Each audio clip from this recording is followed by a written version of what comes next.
부부관계에서 관계가 발전되는 가장 큰 이유는 내가 어느 순간 상대방이 궁금하지 않아서 그렇거든요. 남성은 중년이 됐을 때의 부정적인 습관 중에 하나가 회피예요. 근데 여성분들은 몸이 아파요. 뭐 최근에는 이제 자살 문제가 워낙 심각하잖아요. 특히 우리나라 지금 자살률이 너무 심각하거든요. 근데 이 자살이라는 거를 사람들은 하나의 옵션이라고 자꾸 생각을 하게 되거든요. 그 순간에는요. 그 옵션은 인생에서의 선택에 대한 옵션이 아니라 나의 왜곡된 생각 때문에 만들어진 망상이라는 증상이거든요. 안녕하십니까, 슬프TV 구독자 그리고 시청자 여러분. 여러분의 일상을 더욱 건강하게 만들어 드리는 탐나는 일상입니다. 오늘은 흰 가운을 입지 않는 의사 이광민 원장님을 모시고 마음 건강 얘기 나눠보도록 하겠습니다. 어서 오세요. 네, 안녕하세요. 네. 네, 정신과 의사 이광민입니다.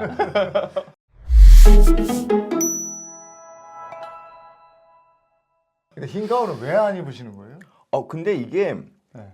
정신과 의사가 흰 가운을 입어야 될 이유가 사실은 없죠. 네. 실제로 외국 같은 경우에는 서양 쪽은 뭐 미드나 의학 드라마들 보면은 유일하게 흰 가운을 안 입는 의사는 네. 정신과 의사예요. 네. 네. 그리고 원래 이 흰 가운이라는 게 위생과 관련된 부분이어서 무슨 시술을 하거나 수술을 하거나 그런 거에서 이제 나의 위생을 청결하게 유지하기 위한 목적인데 정신과 의사는 사실 그런 거를 안 하고 주로 말로 하니까요. 그래도 그 의사 되려고 그렇게 공부했는데 의사 가운 탁 이거 폼 내야 되는데. 그쵸.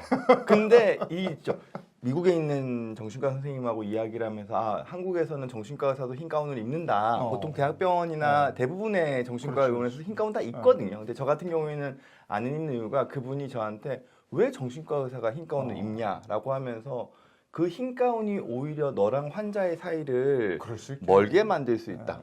그런 이야기를 하셔서 그다음부터 저도 안 입습니다.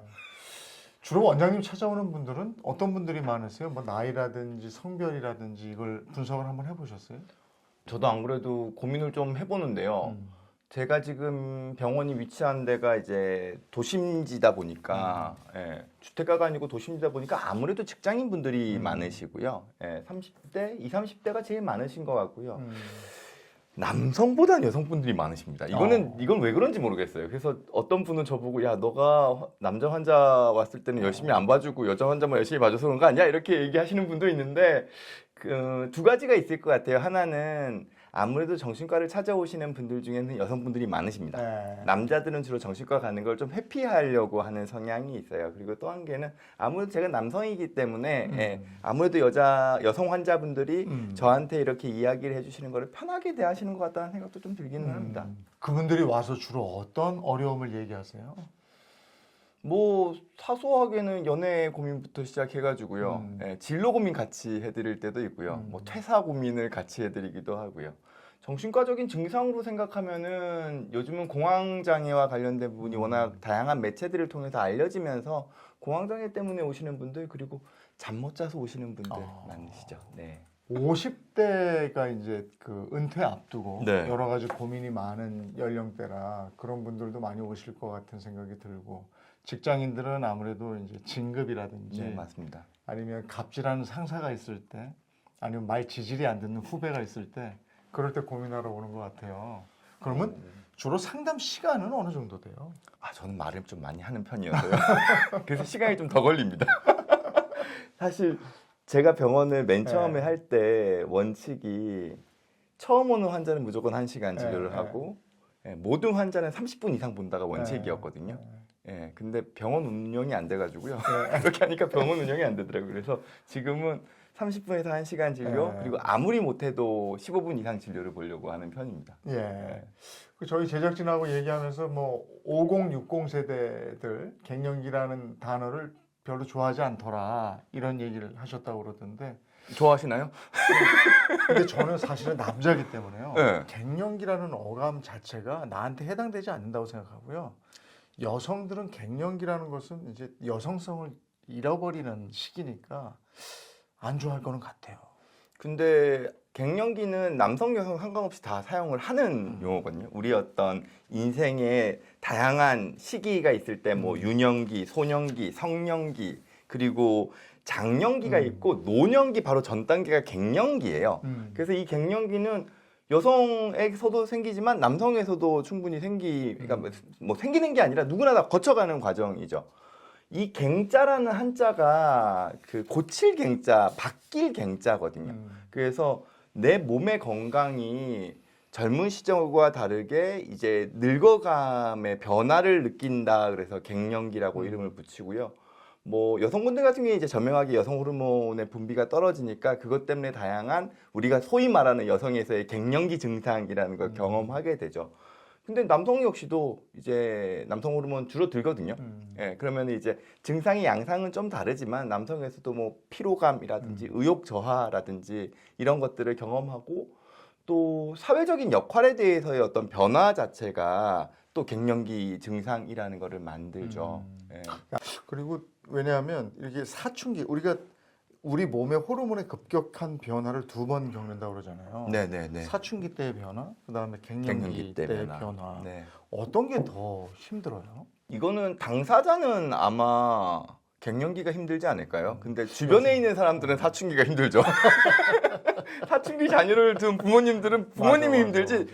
이 사춘기를 겪는 청소년들이 힘들어하지 않아요. 본인들은 당연하죠. 예. 근데 이제 갱년기는 내 주변에 있는 사람보다는 예. 내가 실질적으로 경험하는 네. 영역이어서 이제 그런 부분들이 좀 힘들어 하시는 것 같고 제일 큰 건 역할 변화라고 생각은 네. 해요. 물론 호르몬의 변화도 크지만 여성의 입장에서는 이제 갱년기쯤이 되면은 아이들이 이제 슬슬 자기 목소리를 내기 시작하면서 독립을 하려고 그러거든요. 그 전까지는 엄마 아버지 품에서 엄마 아버지가 하라는 대로 엄마 아버지 눈치만 보면서 이렇게 일정 부분 동일시가 가능했다면 예, 부모 자식 간의 관계가 동일시가 가능했다면 어머니가 한 갱년기 즈음이 되면 이 아이들이 대학을 들어갈 시점, 성인이 된 시점이기 때문에 더 이상 동일시가 어려워지죠. 그러면 그 전까지 내가 정말 애를 낳아서 키워서 이렇게 대학 보낼 때까지 정말 아이만을 위해서 살았던 나의 삶이 어느 순간 아이가 자기 목소리를 내고 이제 나랑 같이 보내는 시간이 줄어드니까 갑자기 역할이 확 변화하는 거죠. 허전해지는 거죠.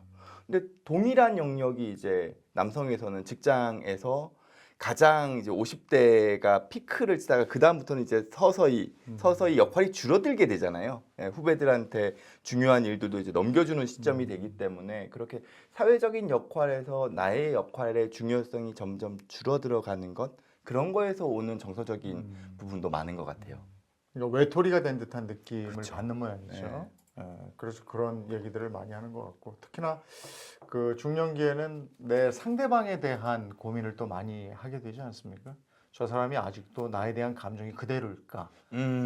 내지는 뭐 내가 더 늙으면 이런 내 존재감이 가능할까? 뭐 이런 얘기들 많이 하는 거 아닙니까? 그것 때문에 이제 오시는 분들이 중년 여성분들이 많으시고요. 예, 남성분들은 잘 안 오시는 것 같아요. 그리고 대부분 그렇게 오시는 분들은 이제 그런 거를 고민하고 있던 차에 뭔가 남편의 충격적인 상황들을 은연중에 알게 됐을 때 혹은 의심하게 됐을 때 예, 외도 같은 거죠. 예, 외도 같은 거죠. 그런 것들을 어느 순간 딱 느끼게 되면 내가 여성으로서 이 남자에게 더 이상 매력이 없어져서 저러는 걸까라고 하면서 본인을 다시 돌아보시게 되거든요. 예, 물론 이제 남편에 대해서도 원망이나 분노 같은 게 있으시겠지만 초라해진 내 모습에 대해 가지고 또 일정 부분 그걸 곱씹게 되면 현타가 오게 되죠. 네. 그래서 그게 이제 우울감으로 오고 그 우울감이 심해지면 우울증까지 가게 될 것 같은데요. 우울감하고 우울증은 나누는 기준이 있습니까? 우리가 통상적으로 표현만 봤을 때 우울감과 우울증은 동일한 정의라고 보는 게 맞을 것 같긴 해요. 근데 우리가 우리가 일반적으로 사용할 때 우울감이라 그러면 우리가 정상적으로도 느낄 수 있는 우울한 기분의 상태. 뭐 안 좋은 일이 있으면 당연히 우울한 게 정상이잖아요. 그런 정상적인 우울의 어떤 감정까지 다 포괄하는 단어고요. 우울증이라고 했을 때는 우리가 소위 우울장애, 즉 병적인 수준의 우울 증상을 가질 때 우울증이라고 좀 더 통칭해서 사용하는 것 같습니다. 네. 그럼 우울감을 자주 느끼는 단계에서 우울증으로 가지 않도록 또 누군가 도와줘야 되잖아요. 그렇죠. 이게 아까 말씀드렸듯이 내가 우울할 만한 상황에서 우울한 건 정상이죠. 네, 나의 어떤 몸의 변화, 사회적인 역할의 변화, 어떤 관계에서의 변화 때문에 내가 우울한 감정을 느끼는 건 일정 부분 정상일 수도 있거든요. 근데 이 환경에 우리는 적응을 하게끔 되어 있죠. 그러면 그 다음에 나의 우울감은 줄어들어야 정상인데 내가 충분히 적응할 시간이 지났음에도 불구하고 이 우울감이 남아있게 된다거나 환경이 개선됐음에도 불구하고 난 여전히 이 우울감에서 벗어나지 못한다 그러면 그때부터는 질병 수준에서의 어떤 치료가 필요하다고 볼 수 있을 것 같습니다. 전에 정신과 치료제 중에 해피드럭이라고 있어요. 네네. 그거를 가가지고 이렇게 그 진단을 받아서 처방을 받아서 그걸 드시던데 일단 약물로라도 그런 우울감이나 우울증을 치료하는 게 확실히 도움이 되는 겁니다. 뭐 그거는 영구적으로, 과학적으로 입증된 바기 때문에 충분히 도움이 되시고요. 뭐 소위 이제 해피드럭이라고 했던 게 맨 처음에 미국에서 개발됐던 우울증 약이 프로작이라는 약이에요. 그게 이제 화이자에서 만들었는데요. 그 약을 이제 이 약을 먹으면 우울증이 좋아집니다라고 하니까 사람들이 이거를 그럼 해피드럭이라고 이름을 붙였는데 실제로 먹어서 행복해지지는 않고요. 행복해지지는 않고 이제 세로토닌이라는 우리 뇌의 물질을 조금 늘려주거든요. 그렇게 되면 약간 마음의 여유감, 마음의 안정감을 좀 찾게 돼요. 그러면은 외부에서 있었던 여러 가지 어떤 스트레스 상황들, 자극적인 상황들, 힘든 상황들이 내가 여유감을 좀 가지게 되면 내가 일정 부분 툭툭 털어내는 것들이 가능해지거든요. 일종의 마음의 갑옷 같은 거죠. 그 마음의 갑옷을 좀 든든하게 입고 있는 상황이 우리 뇌에서 세로토닌이라는 물질이 잘 원활하게 작동을 하는 상황인데 약이 그런 것들을 좀 도와주거든요. 그리고 또 한 가지는 이제 뭐 최근에는 이제 자살 문제가 워낙 심각하잖아요. 특히 우리나라 지금 자살률이 너무 심각하거든요. 이게 좀 좋아지는 방향으로 갔다가 지금 올해 다시 좀 심각한 상황이에요. 근데 이 자살이라는 거를 사람들은 하나의 옵션이라고 자꾸 생각을 하게 되거든요. 그 순간에는요. 하지만 그 옵션은 인생에서의 선택에 대한 옵션이 아니라 나의 왜곡된 생각 때문에 만들어진 망상이라는 증상인 거죠. 망상이라는 증상이거든요. 내가 충분히 삶을 살아갈 수 있음에도 불구하고 나의 극단적인 생각이 나는 죽어야 된다는 왜곡된 잘못된 믿음을 가지게끔 만드는 거죠. 그래서 요즘은 자살과 관련된 어떤 영역에서 이제 항정신병 약물이라 그래가지고요. 우리의 생각을 조금 줄여주는 약물이 있어요.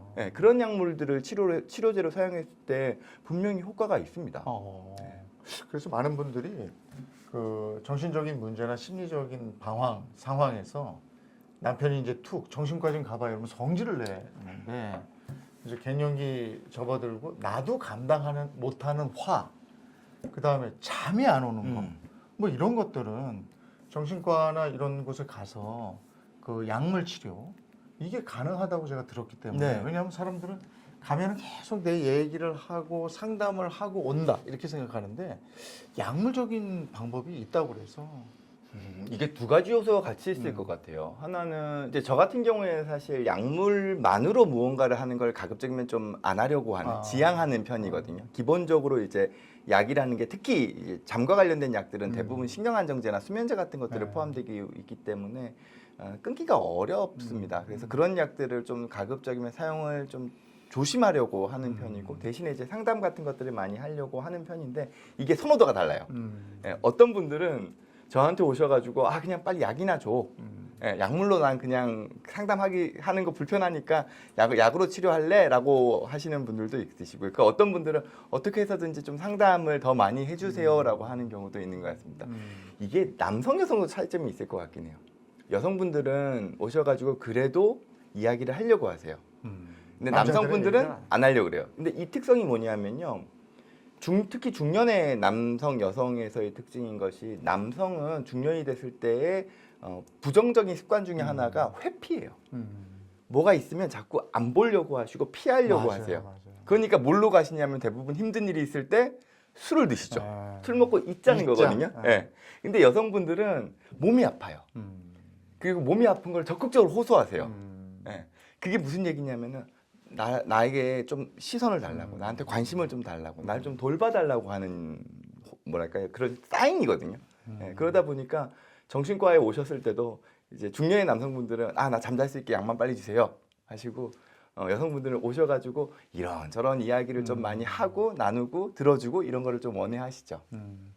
그러기 위해서는 내 동반자의 역할이 중요할 텐데 이 동반자, 그러니까 남과 여, 아내와 남편 이게 어떻게 이게 가져가야 돼요? 이게 참 굉장히 어려운 질문이긴 한데. 그거를 지금 제가 네. 뭐라고 답하기에는 네. 좀 그쵸? 조심스럽긴 하거든요. 그래도 이렇게 오시는 분들한테 제가 말씀을 드리는 건 뭐냐 하면요. 호기심이에요. 부부관계에서 관계가 발전되는 가장 큰 이유는 내가 어느 순간 상대방이 궁금하지 않아서 그렇거든요.